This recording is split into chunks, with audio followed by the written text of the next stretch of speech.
Wij zijn Mark en Vivian Antonis, eigenaar van slagerij Tracteur Antonis in Veldhoven. Wij zijn uniek in het brede, totale concept wat we neerzetten. We hebben maaltijden, we hebben vleeswaren, vlees, salades, broodjes, snacks. Dus we zijn heel breed georiënteerd. In 2012 hebben wij Livar erbij gehad en dat was geen goede match. Dus we hebben het in 2022 opnieuw gedaan en volledig voor Livar gegaan.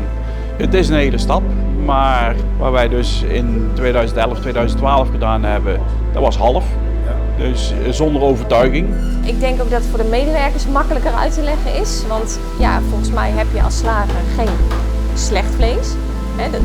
Dus waarom is het ene dan beter? Dat kun je natuurlijk wel uitleggen. Maar waarom heb je het andere dan nog? Ja, ik vind je gaat ervoor of je gaat er niet voor. Het Livar-product waar we het meest trots op zijn is onder andere onze grillworst. Het is een topproduct geworden, want we zijn er tweede van Nederland mee geworden. Mensen gaan dan misschien minder vaak vlees eten.